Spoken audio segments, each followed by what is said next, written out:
আজকে তুমি একটা স্মৃতি ভুলে যাবে, কাল আমি নতুন করে তোমাকে নিয়ে 10টা স্মৃতির জন্ম দেব।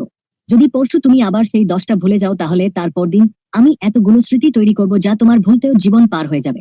সিনেমার মাঝখানে একটা দৃশ্যে গল্পের মেন প্রোটাগনিস্টের মধ্যে এমন একটা ওয়াদা তৈরি হয়, কিন্তু কেন এমন একটা কথার প্রয়োজন হলো, অথবা কেমন এক অপারগতা তৈরি হলে এমন কথা বলতে হয়, সেটা জানতে আপনাকে পুরো সিনেমাটা দেখতে হবে। তাই আজকে আমি 2025 সালে মুক্তিপ্রাপ্ত সবথেকে বেশি আলোচিত এবং সমালোচিত সাইয়ারা সিনেমাটা এক্সপ্লেন করতে চলেছে। অনেকেই প্রশ্ন করতে পারেন এত দেরি করে কেন, এর আগে অনেকেই করে ফেলেছেন। তো সেখানে আমি বলতে চাই, ইউটিউব মুভিজ এক্সপ্লেন ক্যাটাগরির ক্রিকেটারদের জন্য লিগ্যাল রেখেছে, তবে সেটা অনেকেই ভঙ্গ করলেও আমি তা করতে পারি না। এই জন্য অপেক্ষা করছি যেন আপনাদেরকে সবার থেকে ভালো এবং কয়েকটি ফুল কিছু উপহার দিতে পারি। তাহলে চলুন ডুব দেওয়া যাক। আজকের গল্পের গভীরে এই মেয়েটাকে দেখছেন, তার নাম বানি বাত্রা, সংক্ষেপে বানি। আজ মহেশ নামের একটা ছেলের সাথে তার বিয়ে হতে চলেছে। ম্যারেজ রেজিস্ট্রার অফিসের ভিতর সদ্য বিয়ে হওয়া কাপলদের দেখে বানি মুচকি মুচকি হাসে। আর কিছুক্ষণ পর তার বিয়ে হয়ে যাবে, কিন্তু এখনো মহেশের কোনো খোঁজ খবর নেই। মানে কয়েকবার তাকে কল করেছে, কিন্তু একবারও সে রিসিভ করেনি। হয়তোবা গাড়িতে আছে জন্য বাড়ির পরিবারের সবাই তখনও পর্যন্ত মহেশের জন্য অপেক্ষা করছিল। আসলে বিয়ের জন্য তারা আগে থেকে কোনো প্ল্যানিং করেনি। প্রায় 1.5 বছর রিলেশনের পর বানি তার পরিবারকে রাজি করিয়ে এই বিয়ের সিদ্ধান্ত নিয়েছিল। তাছাড়াও কিছু কারণবশত মহেশ আপাতত কোনো প্রকার অনুষ্ঠান করতে চাইছিল না, তাই তারা কোর্ট ম্যারেজ করার সিদ্ধান্ত নিয়েছিল। তবে এতটা সময় পার হয়ে যাচ্ছে, এখনো মহেশের কোনো খোঁজ খবর নেই। কিছুক্ষণের মধ্যে বাড়ি এবং মহেশের নাম অ্যানাউন্স করা হয়। ঠিক ওই মুহূর্তে মহেশ তাকে কল করে বা নেতাকে জিজ্ঞাসা করতে যাবে, কোথায় তুমি, এত দেরি করছ কেন? তখনই উল্টো মহেশ তাকে জানিয়ে দেয়, এই বিয়ে সম্ভব নয়। আমার দিক থেকে আমি সরি, আমি এখন এয়ারপোর্ট আছি, প্রমোশনের খাতিরে আমাকে লন্ডন যেতে হচ্ছে। আমার আশা ছেড়ে দাও, এখানে জাস্ট একটা এত কথার দরকার ছিল মানে কিছু বুঝতে পারি না কি হলো তার সাথে। আর সাথে সাথে সে সেন্সলেস হয়ে মাটিতে পড়ে যায়। তারপর ঘটনার বড় একটা টাইমস্কেপ দেখানো হয়। প্রায় 6 মাস পার হয়ে গিয়েছে, কিন্তু এখনো সে মহেশকে ভুলতে পারেনি। যেখানে আজ পর্যন্ত মহেশ একটা বেজে 12 মিনিট তার সাথে যোগাযোগ করেনি, তার মা আজকে তার জন্য একটা চাকরির ব্যবস্থা করেছে। মহেশকে ভোলার জন্য তার কোন একটা কাজে ব্যস্ত থাকা জরুরি, তাই তিনি তাকে একজন রিপোর্টার হিসেবে কাজে লেগে যেতে বলে। তো মায়ের কথা অনুযায়ী সে তার বাবার সঙ্গে পরদিন বেরিয়ে পড়ে। একটা টিভি চ্যানেলে ইন্টারভিউ দেওয়ার জন্য গাড়ির মধ্যে এসে কিছুটা খোঁজাখুঁজি করছিল। তার বাবা বুঝতে পারে সে তার মোবাইলটি খুঁজছে। সে তার ফোন তাকে দিয়ে বলে বাসায় রেখে এসেছিলেন। আসলে সেদিনের ওই শকের পর বানি কিছুটা মানসিক সমস্যা হয়ে গিয়েছিল। যেমন মাঝে মাঝে এসে তার প্রতিদিনকার ব্যবহারের জিনিসপত্র ভুলে যায়। 2 দিন আগে বলা ছোট ছোট কথা সে 3 দিনের মাথায় মনে রাখতে পারে না। এক কথায় বলতে গেলে তার ভুলে যাওয়ার একটা রোগ দেখা দিয়েছে। তাই সে তার সাথে ঘটা সবকিছু একটা ডায়েরিতে লিখে রাখে, আর সেই ডায়েরি পড়লে তার সবকিছু আমার মনে পড়ে যায়। তবে অফিসে ঢুকতে গিয়ে বানি খেয়াল করে তার জুতার ফিতা খুলে গেছে। তার ডায়েরিটা পাশে একটা পিলারের সাথে রেখে ফি ঠিক করতে হবে। এমন সময় সে দেখতে পায় একটা ছেলে কিছুটা বখাটে টাইপের দেখতে। সে সিগারেট জ্বালাতে জ্বালাতে তার দিকে এগিয়ে আসছে। ছেলেটাকে কিছুক্ষণ আগে রাস্তায় দেখেছে, বেপরোয়া গতিতে বাইক চালিয়ে সিগারেট টানছিল। বানি মনে করে হয়তো বা ছেলেটার পিছু করছে। ছেলেটাকে দেখে দ্রুত অফিসের ভিতরে ঢুকে যায়, কিন্তু বাহিরে সে তার ডায়েরিটা ফেলে গেছে তা তার খেয়ালই ছিল না। তখন অফিসের ভেতর দুজন তার ইন্টারভিউ নিচ্ছিল। ইন্টারভিউ শেষে তারা জানায়, তুমি তো এখনো তো, তাই তুমি ইন্টার্নশিপে বিজ্ঞানের হিসেবে জয়েন করে পরবর্তী তোমার পারফরম্যান্স দেখে পার্মানেন্ট করা হবে। তাই সেদিনের মতো বানি তার বাড়ির দিকে রওনা হয়। ঠিক ওই মুহূর্তে বাহিরে সেই বখাটে ছেলেরা বাড়ির দিকে এগিয়ে আসে। বাহিনীর হাতে তার ফেলে আসা ডায়েরিটা ফেরত দিয়ে ভেতরে প্রবেশ করে তার নাম কৃষি অফিসে সবার উদ্দেশ্যে জিজ্ঞাসা করে এখানে ঋত্বিককে একজন বেরিয়ে এসে বললেন, আমার নাম ঋত্বিক। কিছু বুঝে ওঠার আগেই কৃষ্ণাকে অফিসের মধ্যে একদম খেলানো শুরু করে। কারণ কিছুদিন আগে তাদের ব্যান্ডের একটা মিউজিক পারফর্ম হয়েছিল, যেখানে ক্রিস ছিল মেন ভোকালিস্ট। সেখানেই টিভি চ্যানেলের স্পন্সরশিপে পারফর্ম হওয়া সেই গানে বাকি সকলের ক্রেডিট দেওয়া হয়েছিল, কিন্তু একমাত্র গ্রীষ্মে ক্রেডিট দেওয়া হয়নি। পারফরম্যান্সের কোথাও তার কোনো নাম উল্লেখ ছিল না, তাই সে রেগে আছে। তার কথা হলো, আমরা একটা গানের পেছনে নিজেদের এতটা পারফরম্যান্সের পিছনে কতটা খাটাখাটনি করি সেদিকে কেউ দেখে না। কিন্তু কোনো একটা ন্যাপকিন যদি অনুষ্ঠানে হেগ এ চলে যায়, তাহলে তারা মানুষ করবে তাদের ক্রেডিট দিতে। কিন্তু আমাদের দাবি না, তাই না? আমি ক্রিশ কাপুর নামটা মনে রাখবি। আর এই হলো আমাদের আজকের গল্পের হিরো ক্রিশ। এখন বানি দাঁড়িয়ে দাঁড়িয়েই হাঙ্গামা দেখছিল। চ্যানেল অফিস থেকে বেরিয়ে যাওয়ার সময় করিশ্মাকে বলে, তুমি খুব সুন্দর লেখা ডায়েরিটা আরো সাবধানে রাখবে। সেখান থেকে বেরিয়ে ক্রিশ তার বন্ধুদের কাছে যায়। সেখানে গিয়ে সে তার বন্ধুদের সাথে ঝামেলা লেগে যায়, কারণ সে মনে করেছে তার বন্ধুরা হয়তো ইচ্ছে করে ক্রেডিট থেকে তার নাম মুছে দিয়েছে হাতে। এক পর্যায়ে ক্রিশ তার ব্যান্ড ভেঙে দেওয়ার সিদ্ধান্ত নেয়। সে এই ব্যান্ডের সাথে থাকবে না, কারণ চ্যানেলের রিপোর্টারকে মারার ভিডিওটি ইন্টারনেটে ভাইরাল হয়ে গিয়েছে এবং আজকে তাদের পারফরম্যান্স হওয়ার কথা ছিল, তাও ক্যান্সেল হয়ে গিয়েছে। সেখানে তাদের মধ্যে একজন পুলিশকে খোঁচা মেরে কথা বলে, একই ক্রেডিট নেওয়ার ইচ্ছে থাকলে একই গান কর্তার এই কথা কৃষকদের সিরিয়াসলি নিয়ে নেয়। তাই সেদিন একাই সে ছোট্ট একটা পারফরম্যান্স স্টেজে গিয়ে অটোটি সেট করে গান গাইতে শুরু করে, যা নিমিষেই সেখানে থাকা মানুষদের মন কেড়ে নেয়। কারণ সত্যি বলতে ক্রিস আসলে একজন অসাধারণ ভোকালিস্ট। তবে কখনো সে নিজের মিউজিক দ্বারা কারো সামনে আসতে পারেনি, কারণ সকল বড় বড় প্রডিউসার এবং সকল বড় বড় মানুষগুলো তাকে শুধু ব্যবহার করেছে, আজ পর্যন্ত তাকে উপরে উঠতে দেয়নি। কিন্তু আজকে সে বুঝিয়ে দেয় সে একাই একটা ব্যান্ডের সম্মান, তার ব্যান্ডের সবাই সেদিন তাকে ছেড়ে চলে যায় শুধু একজন বাদে, যার নাম কেবি। সে তখনও কৃষির সাথে ছিল। যেহেতু কৃষি ডিসাইড করে নিয়েছে ইন্ডিপেন্ডেন্ট মিউজিক করবে, তাই কেভি তাকে পয়েন্ট প্রিন্সের শুটিংয়ে নিয়ে যায়। প্রিন্স তার পরবর্তী গানের জন্য একজন স্টারের সাথে দেখা করতে চায়, এজন্য তারা এখানে এসেছে। 30 প্রথমে করতে না চাইলেও কে তাকে বলে এর প্রতিটা গান ট্রেন্ডিং এ থাকে, তবে 1 মিলিয়নেরও করতে হয়। আর গান হলে কি হয়েছে, সেখানে তোর নামও থাকবে। তারপরেই হলো বিনীত, যে কিনা বল পরে স্টারদের সাথে নিউজ রিপোর্টারদের নিউ আর্টিস্টের মিটিং ফিক্সড করিয়ে দেয়।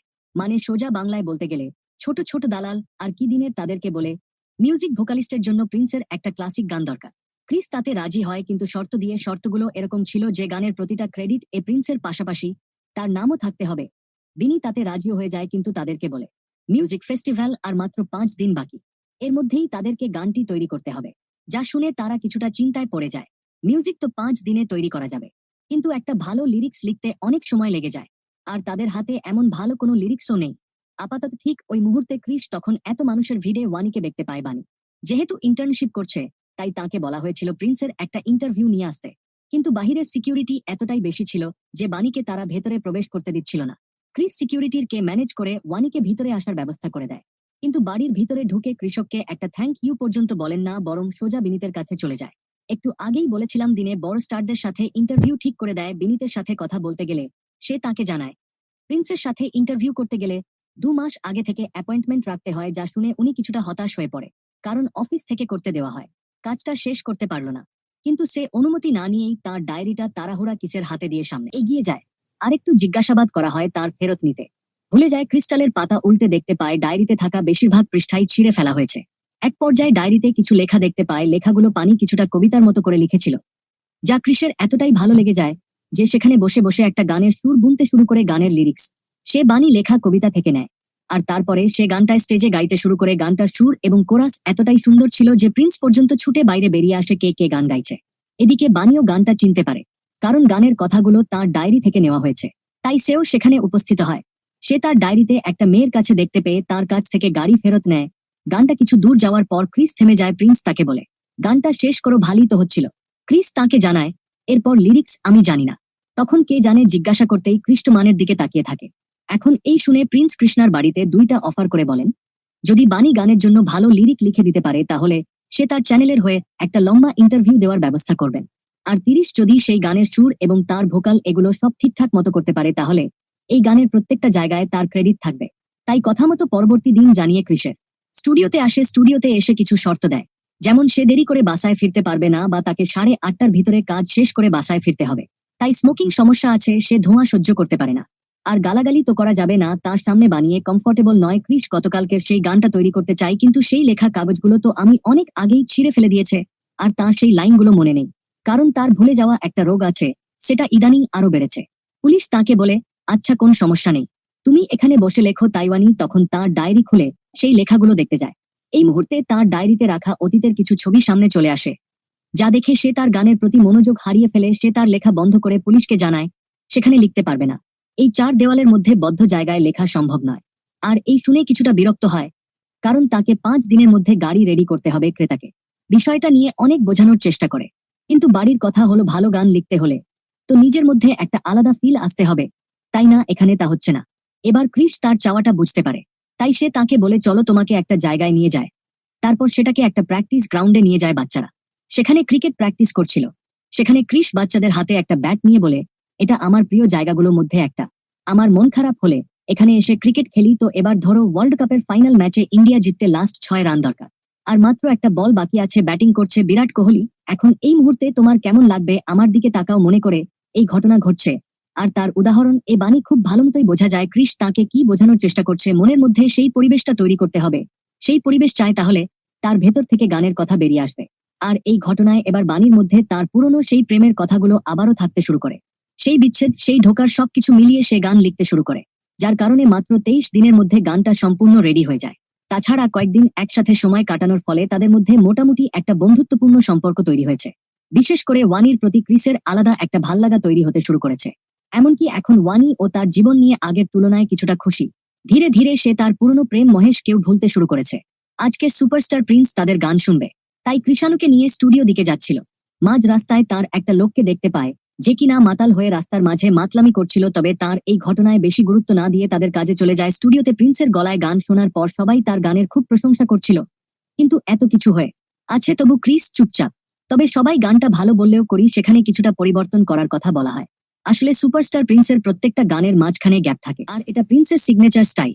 তাই তিনি তাদেরকে গানের মাঝখানে একটা সিকোয়েন্সে র্যাপিড করতে বলে ক্রিস তাদের বোঝানোর চেষ্টা করে গানটা যেভাবে আছে সেভাবেই সুন্দরের মধ্যে বাড়তি কিছু যোগ করলে গানের নমনীয়তা নষ্ট হবে।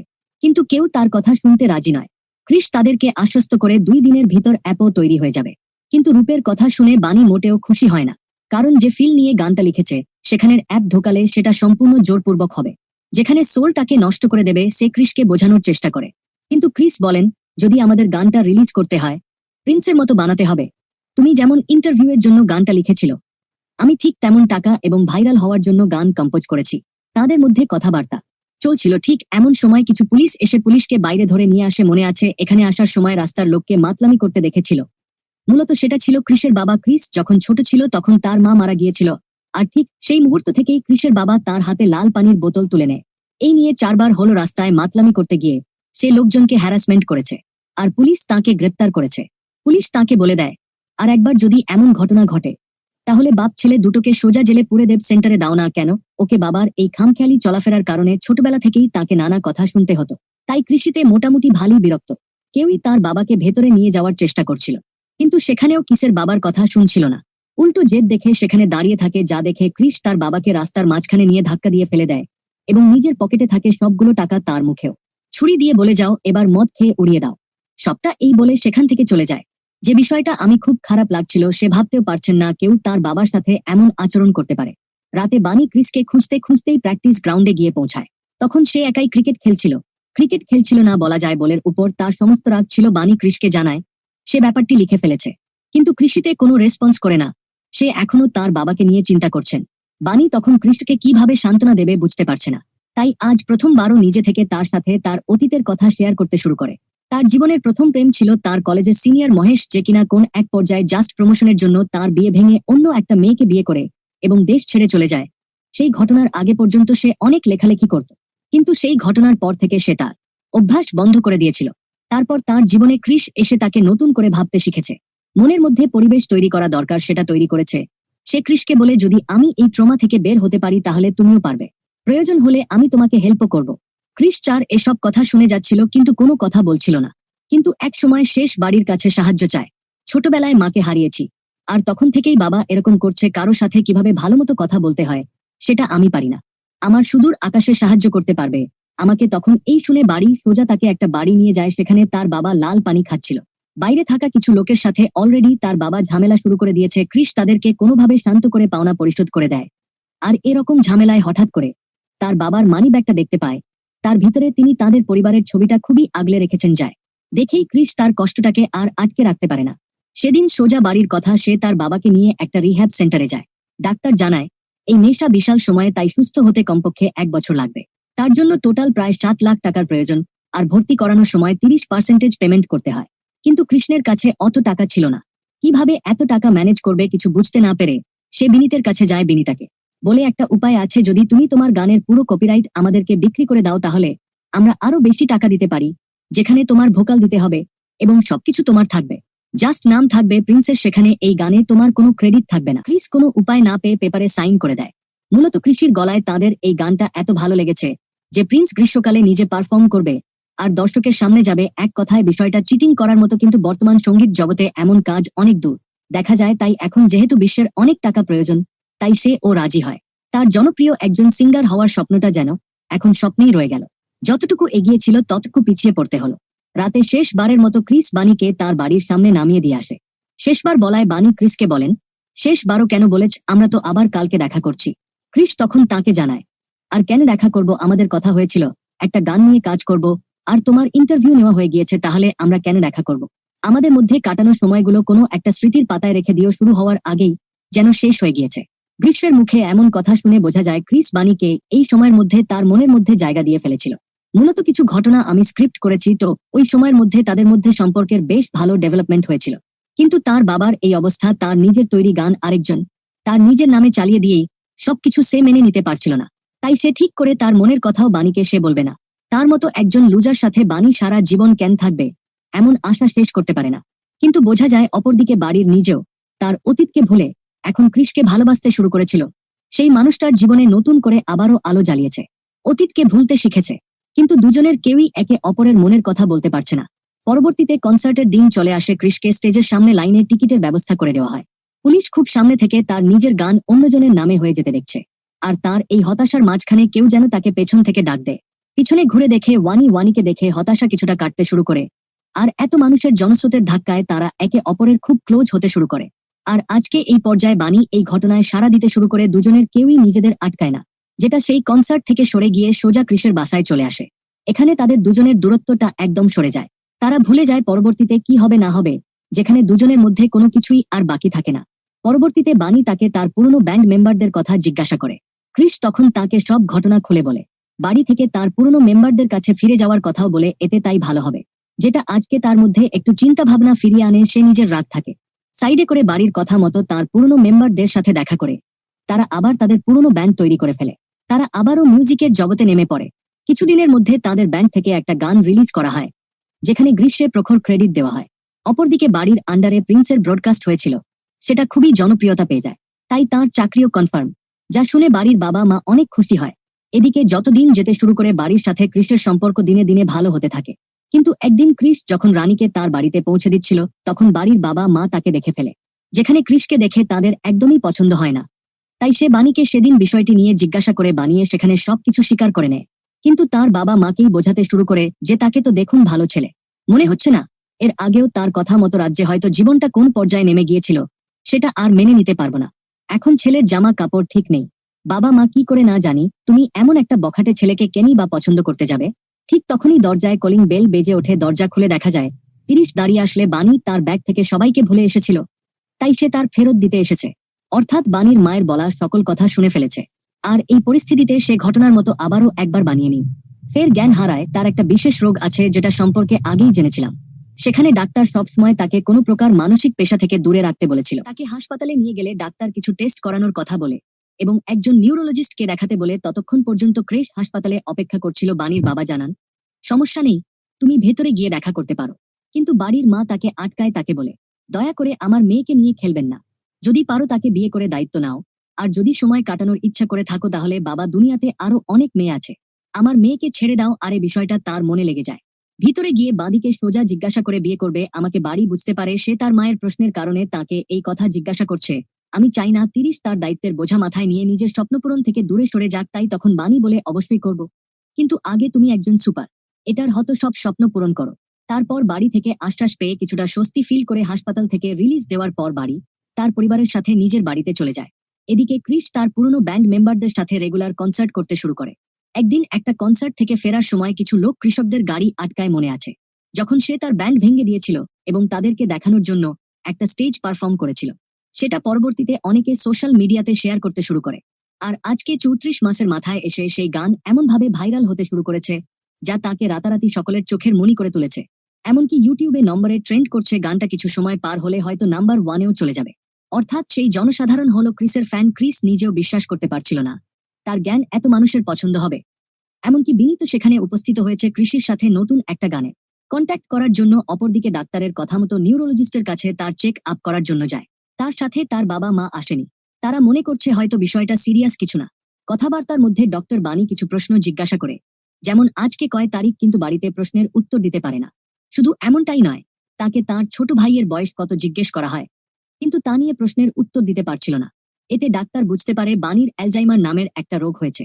সে জানায়, তুমি অবশ্যই বুঝতে পারছ আগে থেকেই তোমার ভুলে যাওয়ার একটা সমস্যা ছিল। তখন পর্যন্ত রোগটা আমাকে পুরোপুরি গ্রাস করতে পারেনি, কিন্তু বিষয়টা এখন সিরিয়াস। ধীরে ধীরে তুমি তোমার অতীতের সবকিছু ভুলে যাবে। ডাক্তারের কথায় যেন তা খুবই অসহায় লাগছিল। তখন সে তার বাবা মা, ক্রিস, আপনজন, তাদের সাথে কাটানো সমস্ত স্মৃতি ভুলে যাবে। এটা সে মানতে পারছিল না। তাই ডক্টর তাকে সাজেশন দেয়, তুমি তোমার এই সমস্যার কথা তোমার বাবা আমাকে জানাও। তুমি একা এই রোগের সাথে লড়তে পারবেন না, তাদের সাহায্য তোমার অবশ্যই লাগবে। সেদিন জানি সব শুনে তার বাসায় ফিরছিল। বাসার সামনে সে দেখতে পায় কৃষ তার জন্য অপেক্ষা করছে, কিন্তু কৃষ্ণের কাছে সে কিছু বলে না। কারণ রিসেন্টলি করিশ্মার লাইফে খুব ভালো সময় পার করছে সামনে, তাকে আরো বড় হতে হবে। এই সময় তাকে কষ্ট দিতে চায় না কৃষ্ণাকে। সেই ক্রেতার ভিডিও দেখিয়ে বলে, এই দেখো, এখানে থাকা সবাই আমার জন্য অপেক্ষা করছিল, আর বিনীত এসেছিল আমার সাথে ডিল সাইন করতে। আমি সবকিছু পেতে চলেছি যা আমি শুরু থেকে চাইতাম, কিন্তু আমি খুশি ছিলাম না কারণ আমার সাথে তুমি ছিলে না। সেদিন তারা একসাথে খুব সুন্দর সময় পার করেন।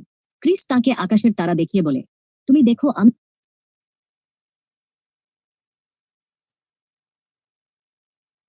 জীবন, আমি তোমাকে ভালোবাসি। এই বলে সে তাকে জড়িয়ে ধরে। তখন কিসের মনে এত আনন্দ এবং চোখে তার প্রতি ভালোবাসা দেখে জানি আর বলতে পারে না যে তার জীবন থেকে পুরনো স্মৃতিগুলো মুছে যাচ্ছে। একদিন হয়তো সে তাকে ভুলে যাবে। এভাবে বেশ কয়েকটা দিন কেটে যায়।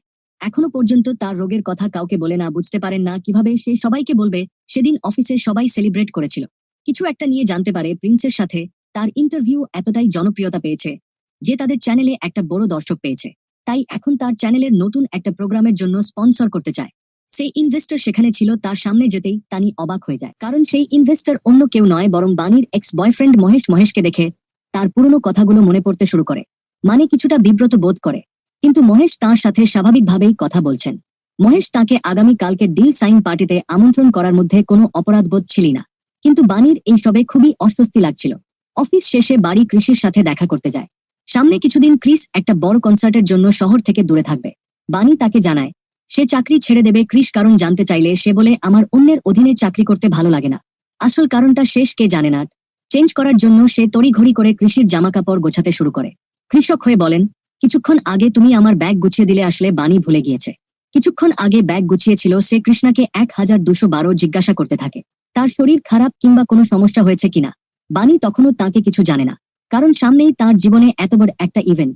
এখন যদি সে তার অসুখের কথা জানায় তাহলে তার কনসার্টে মনোযোগ দিতে পারবেন। আকাশকে বিদায় দিয়ে রাতের বেলা আমি সেই পার্টিতে যাই। এন্ট্রিতে গার্ড তার নাম এবং তার কার্ড